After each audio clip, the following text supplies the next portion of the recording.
Welcome to another deep dive. This time we're cracking open Lynn McTaggart's The Field. Oh, yeah, I know that one. So do I, actually.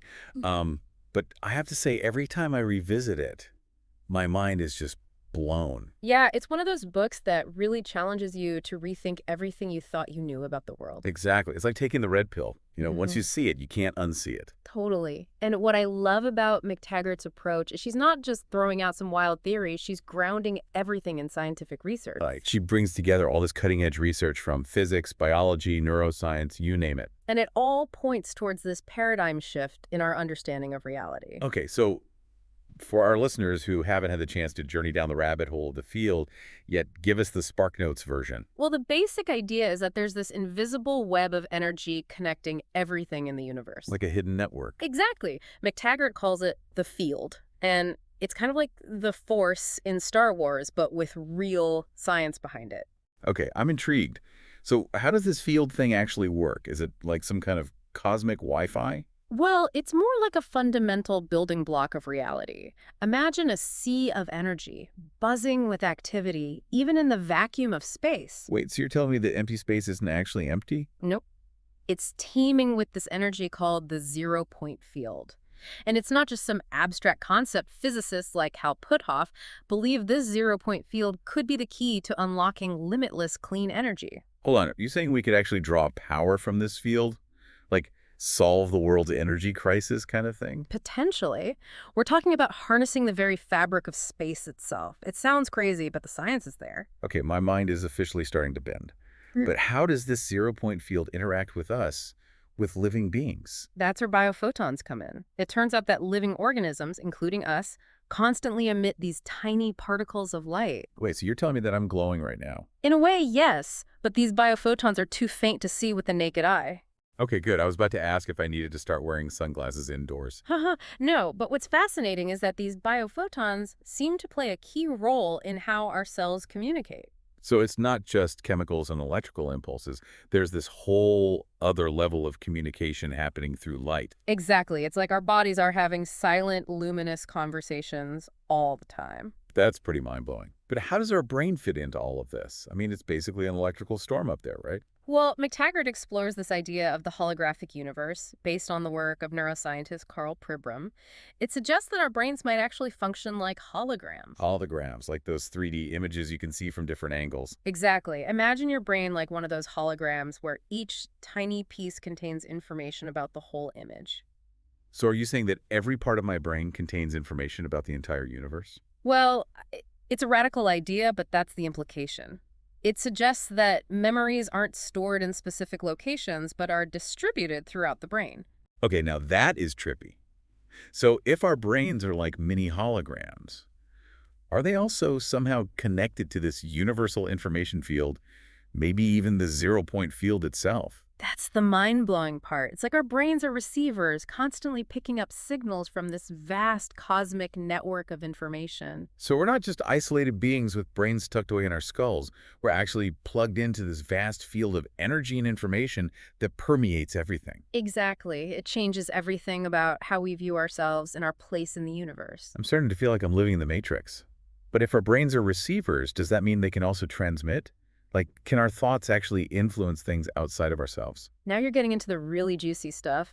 McTaggart dives into some groundbreaking research done at Princeton University at a lab called PEAR, which stands for Princeton Engineering Anomalies Research. Okay, that sounds pretty intense. What kind of anomalies were they researching? They were studying the power of human intention. They were basically trying to figure out if our thoughts could actually influence the physical world. Wait, are you talking about telekinesis, like moving objects with our minds? Not quite telekinesis, but they did find some pretty compelling evidence that human intention can affect machines designed to generate random events. So, like, just by focusing their thoughts, people could make a coin flip heads instead of tails. Well, it was more subtle than that, but yes, they found measurable effects. And get this, the effect wasn't limited by distance. You mean people could influence these machines even when they were miles away? Exactly. It suggests that our thoughts might have a power that extends beyond our physical bodies. Whoa, this is getting deep.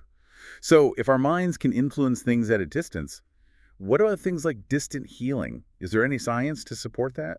Believe it or not, there is.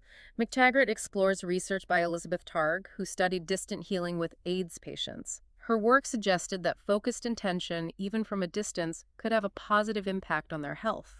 So even though the healer wasn't physically present, their intention could somehow influence the patient's well-being. This is seriously making me rethink everything. And just when you think it can't get any wilder, there's Dean Radin's research on global consciousness. Global consciousness, what's that? Radin found that major global events, like 9/11, could actually cause measurable changes in random event generators all over the world. Hold on, are you saying that our collective emotions, our shared focus on a particular event, can create a measurable effect in the physical world?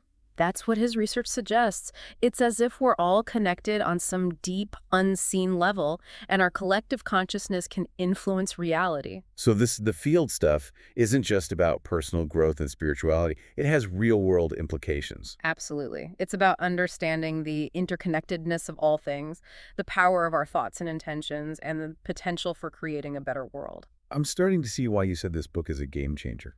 It's like a whole new way of looking at reality. Exactly. And we're just scratching the surface. There's so much more to explore in the field. Well, I'm definitely hooked. But we're going to have to pause here for now and take a deep breath. This is a lot to process. Yeah, it's mind-blowing stuff. But don't worry, we'll be back to dive even deeper into the field in the next part of our deep dive. I can't wait. All right, I've had a few minutes to let all that sink in, and I have to say, this field concept is pretty wild. It really challenges our everyday perception of reality, doesn't it? For sure. Like, Yeah. if we're all connected through this field and our thoughts have this kind of power, doesn't that mean we have a much bigger responsibility for what we're thinking and doing? That's a great question, and it's something McTaggart definitely addresses in the book. I bet. It's like, suddenly it's not just about being a good person in the traditional sense. It's about realizing that our thoughts and actions have these ripple effects that go way beyond our immediate circle. Exactly. It's a whole new level of responsibility, understanding that we're all interconnected and that our energy, our vibes are constantly interacting with this field. So like, if I'm constantly putting out negative vibes, I'm basically polluting the energetic pool for everyone else. In a way, yes. But it's not about guilt-tripping yourself into thinking every negative thought is going to cause a global catastrophe. Okay, good, because I was about to have a panic attack thinking about all the times I've been grumpy in traffic. Right. It's more about becoming aware of your overall energetic output and making a conscious effort to cultivate more positive, loving, and supportive vibes. So it's about raising our own vibration Huh. and in turn, contributing to a more harmonious field for everyone. Precisely. It's about recognizing that we're not just receivers in this field, we're also transmitters. Okay, I like that. So it's not just about protecting ourselves from negative energy. It's about actively generating positive energy and sending it out into the world. Exactly. It's about becoming conscious creators of our reality, both individually and collectively. This is pretty empowering stuff.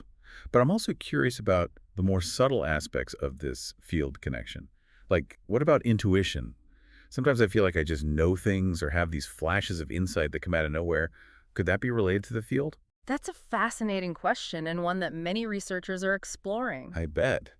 It would make sense if our brains are constantly picking up signals from this field. Maybe those intuitive hits are like little downloads from the cosmic internet.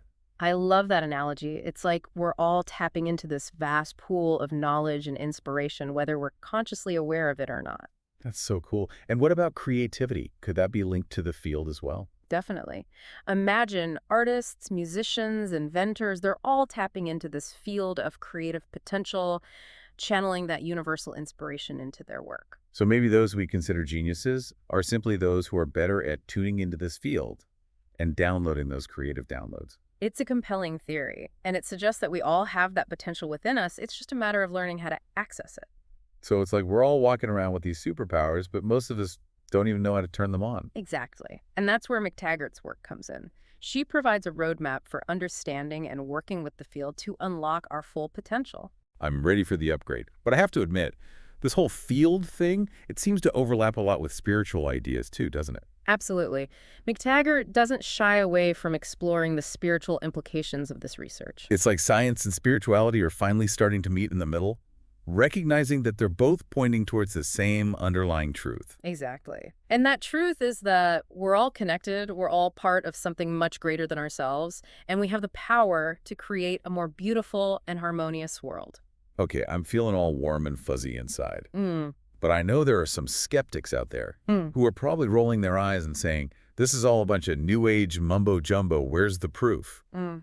What would you say to those folks? Well, McTaggart acknowledges that some of this research pushes the boundaries of what's currently accepted by mainstream science.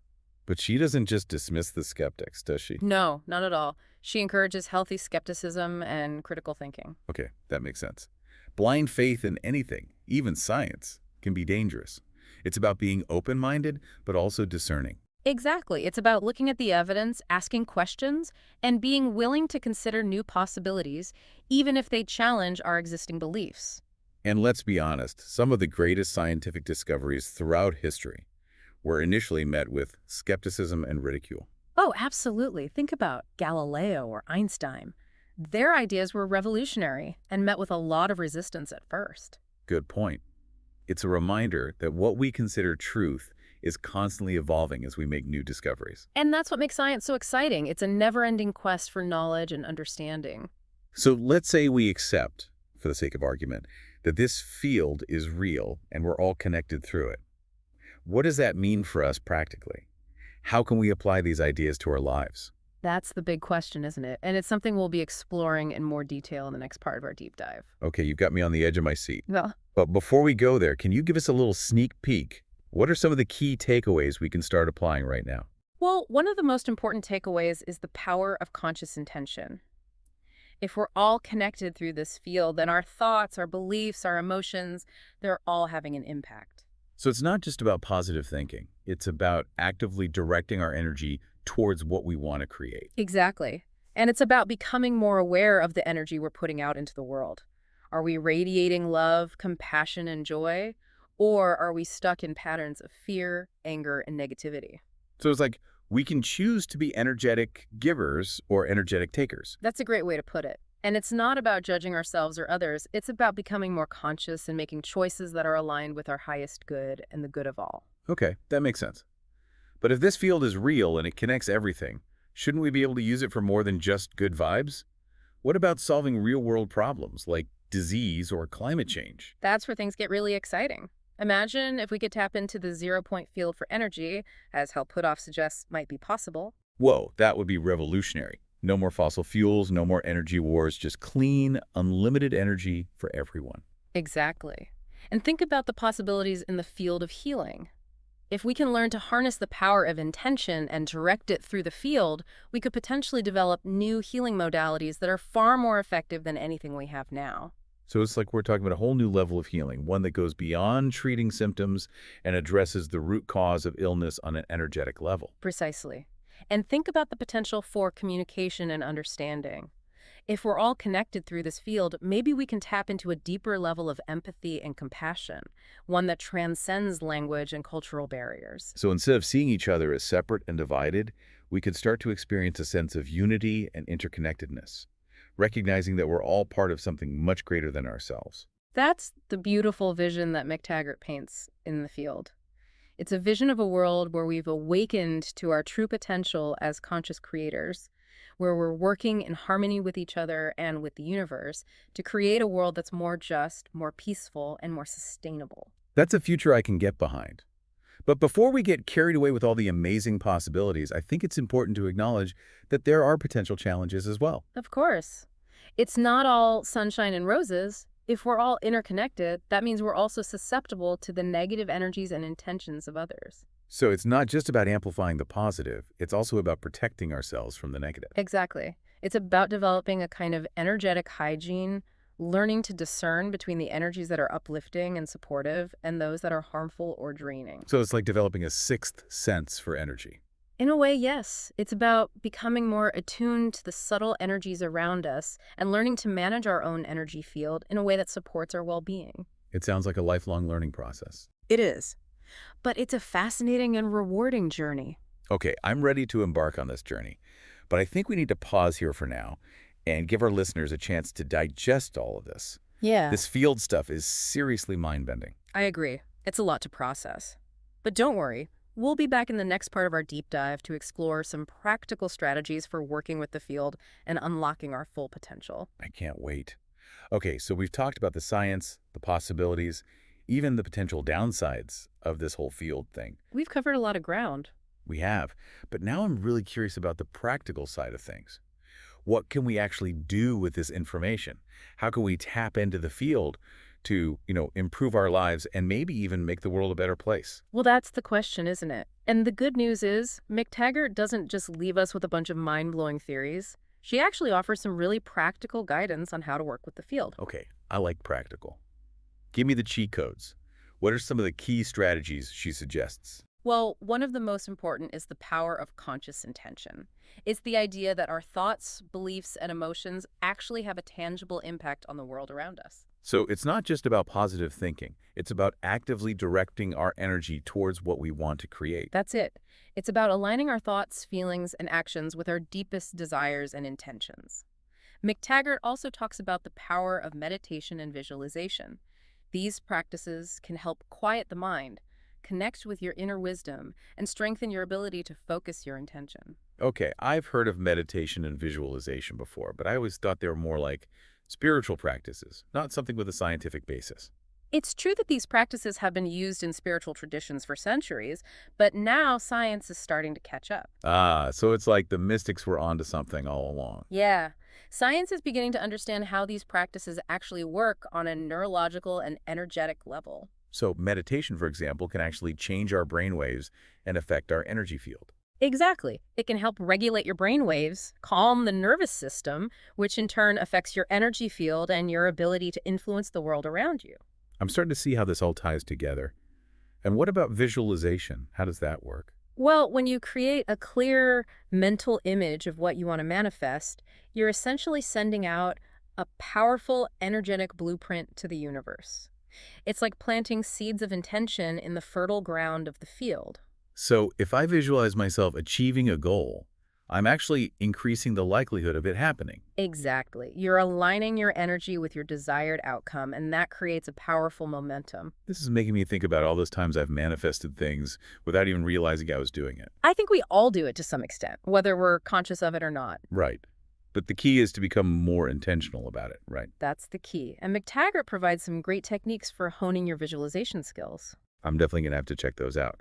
But what if we're not just trying to manifest personal goals like a new car or a dream job? What if we want to use this power for something bigger, like, world peace or healing the planet? That's where McTaggart brings in the concept of group consciousness. Group consciousness, so like a collective mind meld. Not quite a mind meld, but close.